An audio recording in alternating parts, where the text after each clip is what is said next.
let's go ahead and get to the fun stuff. Ant-Man and the Wasp. So, let us give a few minutes of spoiler-free stuff. Right. Hatman, what were your general thoughts about the film? It was a movie. It was just a movie? It was a movie. It was all right. I didn't think it was nearly as good as the first Ant-Man. Because at least this one, it only felt like the plot existed for the ending. Because I honestly did not see like any sort of long-term consequences, really character development at all. If anything, like it really did make me like Scott Lang more, because we did get more time with him as a family man. Yeah. Whereas we didn't get that in the first one. You know, it was kind of he was estranged. And now it's like his ex-wife and her husband are like all buddy with him. Like they love him now. Like Paxton constantly giving him bro hugs, I think is absolutely hilarious. And I have to say, well, I'll say that in the spoiler section because it might be a spoiler for a later movie. But no, I like at least how he was characterized in this. As far as Hope Van Dyne as the Wasp, she's still a badass. That's all I can really say about that, though. That's just about it.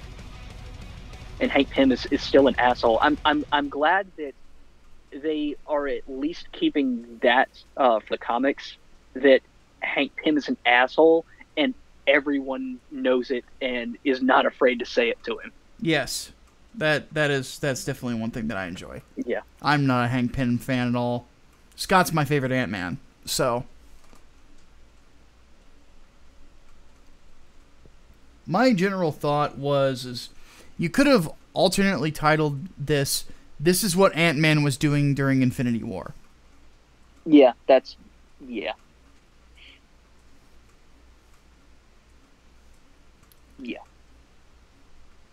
Well, what he was doing during Infinity War and what happened to him in the aftermath of Civil War, because they reference the events of Civil War plenty of times in this. Oh, absolutely. So this was actually, oddly enough, like one of really the only film I can think of where you really see what kind of effect the Sokovia Accords had on the daily life of a superhero. Mm-hmm. And that's one thing I found kind of interesting. Well, not even that, but they mentioned that Hank Pym and Hope Van Dyne were covered under the Sokovia Accords too, because they did not sign them. Therefore, everything that they were doing was illegal. Mm-hmm. And this is set up like in the beginning of the movie. Like even Scott Lang having contact with them would be illegal. Yes. So I like that they certainly expanded on that much. So now it's not just, okay, this is the law that went into effect and then it tore up the Avengers and that's it. Like it's still around. It's still international law. Yeah. So that's good. I like that. All right. My turn. And let me address a question from the chat. I don't know where the feminism is in this film. Yeah, I don't either. Scott's actually pretty heroic in this. He is. Now, there's ample time given to both of them. Yeah. I think. One thing you have to keep in mind is that of the two of them, Hope is more combat trained than he is. But he's a lot wilier than she is. Very creative. And you see his creativity and you see how determined he is in this as well. So, Scott's pretty awesome. I honestly thought that... I liked this movie quite a bit, actually. I liked it a lot more than the first one, actually. Because my problem with the first one is it felt like more of a Disney movie than a Marvel movie. Whereas this one feels like a Marvel, proper MCU film. It's made for a little bit of an older audience, than the last one was, because the last one really felt like the superhero version of Honey, I Shrunk the Kids. This one doesn't really have that vibe to it. This one has a lot more. It's funny. It's funny because I actually mentioned that this felt more like Honey, I Shrunk the Kids while I was watching it. See, that's the vibe I had from the first one. Just the way it was shot, the cinematography, the lighting, the whole 9 yards. This one was a lot more of the MCU standard. It's still not as, I guess, mature as like a Captain America or something like that, but it's still, you know, it's definitely aimed for an older audience than the last one was. Let me talk about Ghost for a bit, because Ghost is the main villain, but she really isn't that much of a villain. That's the thing. Like, she's trying to keep herself alive, basically. Like, that's her motivation. And she goes to pretty extreme lengths to do that, and actually gets called out by another character for it. But I don't know. Like, she didn't really feel like a villain in that regard. And I guess as a result, she came off as kind of weak, which honestly is kind of disappointing. It's like she was just there for the sake of them having someone to fight. Yeah, that was sort of my the villain definitely didn't have as much of a focus as prior. You know, the real focus, and I don't think that this is a spoiler, is that they're trying to find the original Wasp, Janet Van Dyne, from and trying to resolve the issue from the first film, in which she had basically entered what in the comics is called the microverse, what in this they call the quantum realm.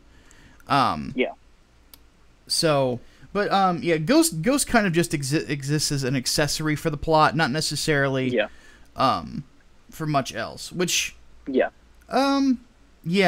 just kind of the weird thing is that we've had such strong villains out of the MCU for the last few movies, and then they just kind of lost it with this one. But but then again, Vulture and Killmonger and Thanos. Good God, Thanos. Yeah. And now this. Zemo as well. Yeah, Zemo was pretty strong too, even if he was kind of like all over the place, but he was definitely all right. Though I guess Grandmaster in Thor Ragnarok was kind of shitty. Yeah, well he was there just to be comedic. Yeah. So, well, it's Hela was the real villain. Yeah, that's true. And even then, she wasn't there for like really any of it. Yeah. But regardless, the people are begging for it, so we might as well give our general thoughts. Hatman, do you think that this is worth seeing? Yeah. I mean, it's an MCU film, and it's not bad. Like I'd go see it again easily. I would. I had a good time with it. It's just not. I didn't think it was as good as the first one, and I still kind of thought the plot wasn't all together. Like, it really only existed for the ending, I think. But it's still a fun time.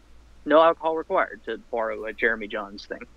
Yeah, so that's kind of what I would say. It's a fun film. You know, if you're looking to sit down and just enjoy a couple hours of both comedy and action, because that's what it is. It's an action comedy. Yeah, this is not a waste of your money. I saw it for $7, so yeah, I thought it was worth it. Yeah, I mean, I was laughing during a lot of the movie. Yeah, and I didn't need any popcorn to keep myself entertained either. So yeah, I'd say it's all right. All right, so let's go ahead and get to the spoiler section. Okay, what do we talk about first? On this film, the one successful time I ever snapped my fingers in my life was in the post-credit scene. Yeah. Did you catch Thanos' face? Huh? You could see Thanos' face in the clouds of the quantum realm. Oh, I didn't even notice to form. That. Yep. So, yeah, this is now the setup for Infinity War Part 2, Everyone is Dead Boogaloo. Because now Hank Pym and Hope Van Dyne and Janet Van Dyne got dusted. Yep. Well, oh, and by the way, Scott Lang is trapped in the quantum realm now. Yeah. So I think next Avengers movie taking place several years into the future is pretty much confirmed at this point. I don't know if you'll feel the same way, but I think they're setting up Cassie Lang to be a major character in the movie too, an older Cassie Lang. Because she kept bringing up that. She kept bringing up something very specific. Becoming Hank. She wanted to be his partner. Yeah. I think that is going to play into the next Avengers movie. I don't see it. We'll see. What I do think is going to be the general idea that goes on in the future with this particular character. I don't know if they're going to do another one of these films. I hear that it is having some success, but I can't really think of a place that they'd go with it. The problem with Ant-Man in general, and we fell into this issue just in general with the villain, and we noticed it, is because Ghost is an Iron Man villain that they basically threw into this. Yeah. And the problem with Hank Pym is that he doesn't really have any villains aside from his penchant for domestic violence. Yeah. And Ultron, but, they already killed Ultron and took it away from him. So, yeah. There's that too. So that's sort of the general issue that I see going forward. Yeah. Is I like Scott Lang quite a bit. I think that he's a really intriguing and fun character, but I would almost, rather just see him show up in like Team Avenger events.